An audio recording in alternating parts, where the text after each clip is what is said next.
میوانداری شروفکار سیاسی ماموستا احمد موسی کریه دم باش ماموستا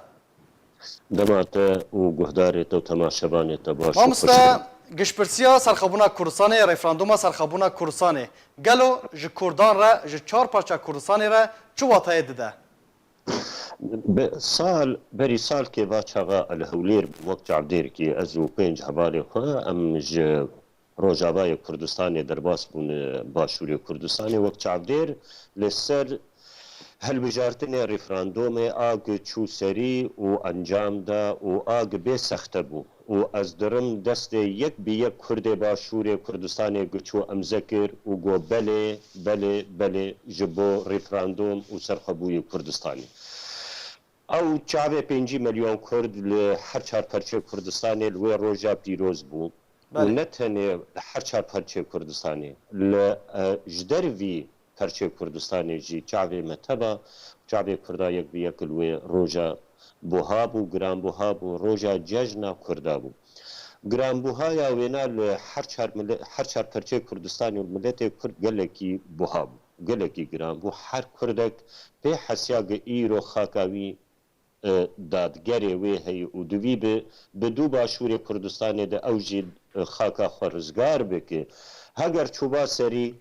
و یک بی یک وقت لبی تزبی هر چار پرچه کردستانه و هیدی بدو هفدود و خاکا خور رزگار کربانش بر وی هاوی نچو سری و خلکه پیلان مزن لگریدان دباوری آمد او ازمونک بو جا هر یکی کدره امتحانک مزن بو بصبری و باوی ما فی ملت کرد نکد بنگو یعنی بنگور نبود هری خودی وی هی وقت ایرو جناب سروک از وتل بربون و گهدار هجاجیل بربون تنازل نکن جوی ما فی خوی هری او ما فی خوی ای سرخوی کردستانی و چهار سر ببی ایرو به سالک دن به شش ماه دن به 5 سال دن می هری و تنازل جه نبود و افجی پشتک بیج همه کرده هر چهار پرچه کردستانی که امجی دعوا ما فی خو بکن و خاکا خو جبن نگه محتل خو رزگار بکن ما مستا بریا گشپرسی بریا رفراندوم پارتیان سیاسی ین هریما کردستان و گل همو به و بریاری را بو گلو پشتی کو رفراندوم هاتا انجام دان و شر حشد شعبی و ارتش عراقی هاتا سر کردستان چما پرانیا پارتیان لکردستان الهریما کردستان هلویستا وان هاتا گوهرتن صدم چبو مرو به پیشی ناس بک صدم اوقا دولت گج رفراندوم میرگون نه مثلا سریوانا امریکا دود اوروپی تجاری کردستان نگوت بون ام نب رفراندوم میرنه لی نگوت بون جی بلی یعنی نه اف گوت بون و نه اف گوت بون لی وقت گملت کرد نزیکا نوتو سسیج صدی شوی گوتی من نما عراق دوی من کردستان خود دوی و چاقه ایجا تکا تکا جوا دولت اوروپی سر خراکرن و گو قیمه من نای اف رفراندوم هنه نه شرعی و نه او نه یاسای و نه او جا خود ترسیان دوی به امفیج ملت خور بیجن امریکا دو ولایت امریکی بری رفراندوم بحرد 8 ماها چون عریضه قدمان دنج هاوسا سپیر جمالا خوی سپیر بیت الابیض رو گوتی ام نما امریکا تخوازم یجوا فقط و واجی و رفراندوم اکشفار چه کربان او یک دو نزیکا 16 دولت 16 هرم ل اوروپا هنن او جی وک هریما کردستان لی دولت لوی دنه بملت دنه خواستن رفراندوم اشخار چیکن و ببن دولت کشخوره فهم کرنگ اوروپیا و امریکی ایرو گج جناب سروکر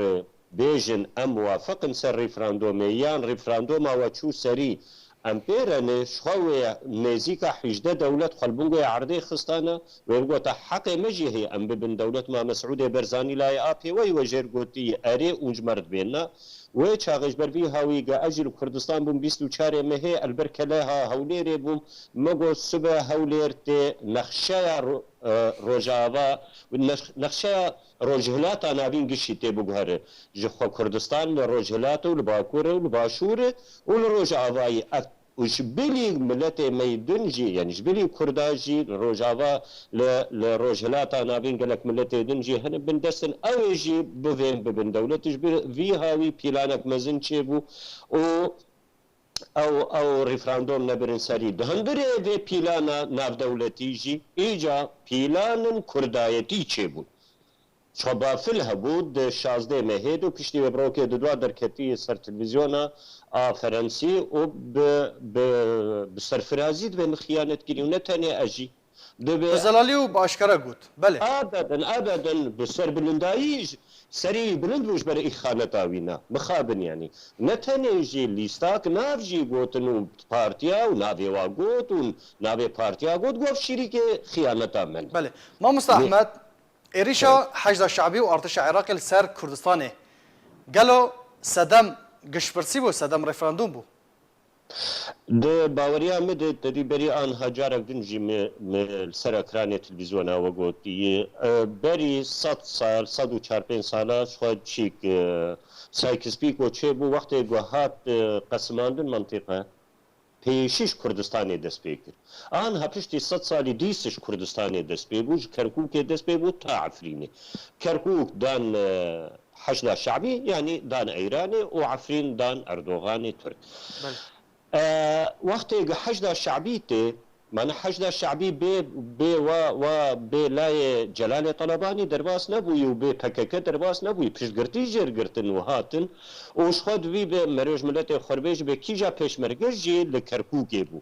او پشمرگه یکیتی لكركوكي بو نه ای پارتی ديمقراط بون واغوتو و امي كركوك بپاريزن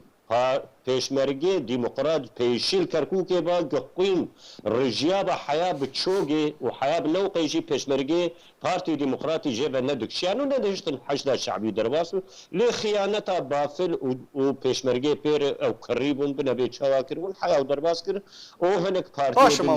باش مستر ريفراندوم آنجی گشپرسی یا سرخبونا کردستانی بنگهک بو جبو اعلان کرنا یا جی راکاندنا سرخبونا کردستانی را گلو چما او راکاندن یا سرخبونا کردستانی نهاده پیک آنین سدم نافخویی بون هندری بون یا سدم نافدولتی بون جهانی بون دبا نه بريان همشتر قوت صدمه ناف دولتي هر مدى خياني كرين يعني ايرو تركيا قبول نتكر مثلا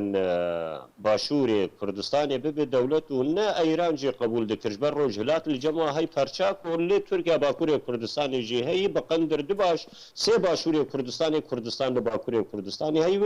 ويش دست اردوغان شوبا ويش دست ملاليه ايراني شوبانا بآليكي وسوري جي قبول نتكرو عبادي جي قبول نتكرو دا و اشكره كرو قبول كرنا خوشي نوري خلبر كردستاني قرتن هفقزاني بو ملتي كرد و افقا آساق دواد ببو بميرخاسي چون دنگ خدان قو ما دولتا خد بي آدم يعني از نامينم عجماي ايرو دجمني ما جماع خرطر و جهاتي تر هيدي دادواري في كردستاني و va partien بهنا نتوي جوانا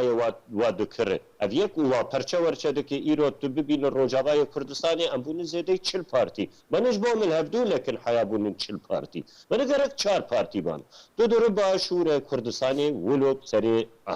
تدر رجلات ولو تدر باكور كردستاني شو پككل ودا بارتي جي نهشتني لسرنگا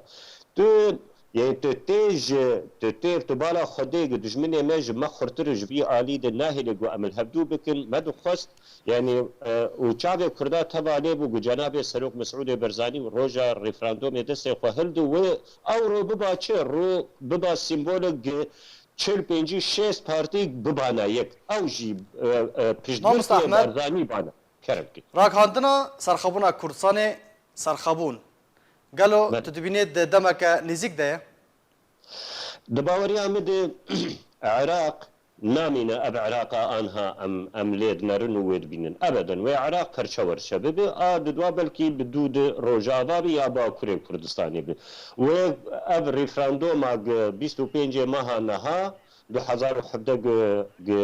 بيلانك مزن لسرچه بوجبو ونا خرابكن وحرهر السري ابدا وهر السري ليه تشلو هر السري يان بترشبونا عراق اجبر قول هبدونا كنا كرد وشيعة لهبدكن ونا كرد وسنة لهبدكن نسنا وشيعة لهبدكن نسنا وكرد لهبدكن مصيري عراقي هر هرشبوني يامجي جبو قل هبنا خمبيتر وشر وبفشون شينا بو خوين نرجع دبي بدستورك نه جا عراق ربي داني كرد هرن ما في خود ترتد تكز بكن كنجي بفي أمي ريفراندوم تشيكون أمي فقط أف كردستان أبنى برشاق عراقي أو هر السري وكردستان حرشي ببي جا سالك دون 2023 2031 أزوي نظام ليه كردستان ويتشي ببي gelek spas بو شروفکاری سیاسی ماموستا احمد موسی. ام جی هیویا سرکفتنش بو لیستایا 183 لیستایا پارتیا دموکرات کردستان لیستایا سروک مسعود برزانی لیستایا کرد و کردستان لیستایا شهید و پاکروانان دخوازن